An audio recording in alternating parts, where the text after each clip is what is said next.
సంతానలేమి సమస్యకు చక్కటి పరిష్కారం చూపిస్తున్న Riya fertility test tube baby centre CN hospital Kurnool. తగ్గింది, బురద పోతోంది. ఏపీ వాసులు అమ్మయ్య అనుకుంటూ ఇల్లు వాకిలి శుభ్రం చేసుకునే లోపే వాతావరణ శాఖ జారీ చేసిన మరో హెచ్చరిక గుండెల్లో పిడుగుపడినట్లుగా మారిపోయింది. రాష్ట్రంలో ఇప్పటికే వర్షాలు దాదాపుగా తగ్గుముఖం పట్టాయి. కొన్ని ప్రాంతాల్లో మోస్తరు వానలు పడుతున్నాయి. ఈ తరుణంలో వచ్చే 24 గంటల్లో బంగాళాఖాతంలో మళ్లీ అల్పపీడనం ఏర్పడుతుందని వాతావరణ శాఖ ప్రకటించింది. ఇది రాబోయే 2 రోజుల్లో వాయుగుండంగా మారుతుందని పేర్కొంది. దీని ప్రభావం పశ్చిమ బెంగాల్, ఒడిశా, ఛత్తీస్గఢ్, బీహార్ రాష్ట్రాలపై ఎక్కువగా ఉందని, ఆయా ప్రాంతాల్లో విస్తారంగా వర్షాలు పడతాయని వాతావరణ శాఖ చెబుతోంది.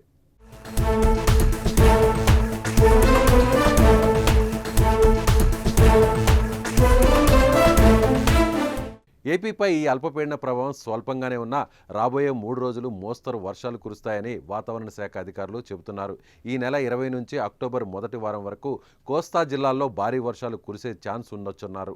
శుక్రవారం శ్రీకాకుళం, విజయనగరం, పార్వతీపురం, మన్యం, అల్లూరి సీతారామరాజు, విశాఖపట్నం, అనకాపల్లి, చిత్తూరు జిల్లాల్లోని పలు ప్రాంతాల్లో తేలికపాటి నుంచి మోస్తరు వర్షాలు కురిసే అవకాశం ఉందని రాష్ట్ర విపత్తుల నిర్వహణ సంస్థ తెలిపింది.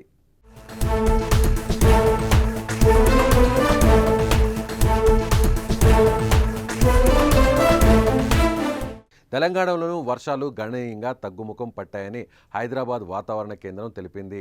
సెప్టెంబర్ 17 వరకు పలు ప్రాంతాల్లో మినహా మిగిలిన అన్ని చోట్ల వర్షాలకు బ్రేక్ వచ్చినట్లే అని చెప్పింది. అయితే ఇది కేవలం చిన్న విరామం మాత్రమే అని, సెప్టెంబర్ 18 నుంచి మళ్లీ వర్షాలు కురిసే అవకాశం ఉందని పేర్కొంది వాతావరణ శాఖ.